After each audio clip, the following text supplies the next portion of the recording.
I have been diagnosed with the condition of borderline personality. How borderline kind of manifested in me was early signs of depression, early signs of feeling as if I didn't belong in the world, feeling like I was uncomfortable in my skin, having very unstable relationships, whether it was with men or whether it was with friends, kind of having close friends for a moment and then just wanting to pull myself back.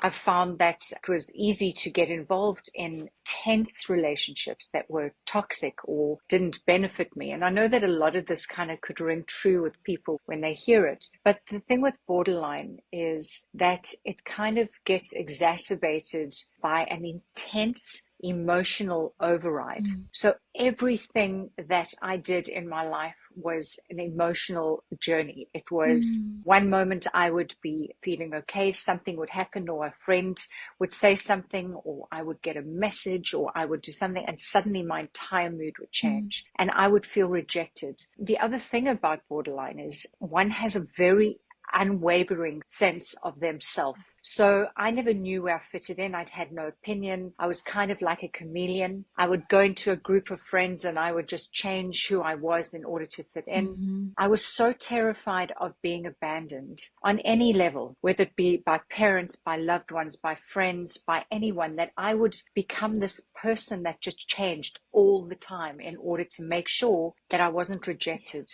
and I wasn't abandoned. And then the various other traits of borderline personality, which I just need to add, does affect about 1.6% of the population. And the thing about it is it's very difficult to diagnose early on because young children, and it affects men and women, a ratio of like 2 to 7, or 2 to 8. So there's men and women, there's far more. And I think that's because women seek help. I think men a lot of the time don't seek help, so they're not diagnosed. Yeah. But borderline is very difficult to diagnose when you're early because women go through a lot of emotional things with hormones and things like that. So they're also very reluctant to pass the diagnosis on. It also has a direct correlation with eating disorders, which is something interesting. So if you can imagine trying to fit into a world where you have no control over what's going on, you're totally emotional, you're terrified of being abandoned, you think you have to be, in order to be accepted, you have to look a certain way. So it has a natural progression in some kind of way into an eating disorder. And the other thing which is very highly put onto as one of the traits is suicidal idealization. So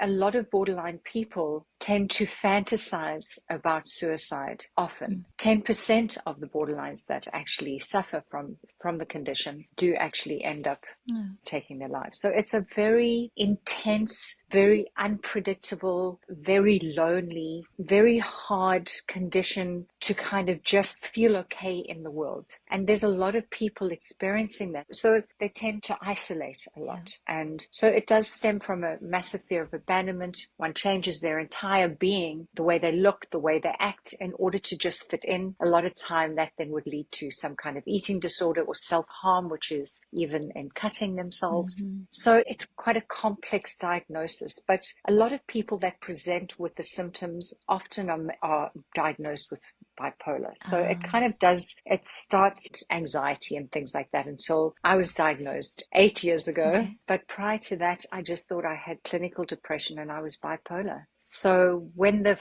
information came forward that this was, and I was in my 40s, I was in my mid 40s when this happened, suddenly it all made sense to me. Suddenly everything that I was living, everything that I was experiencing, it all just made sense. And what it also did was give me an opportunity to recover.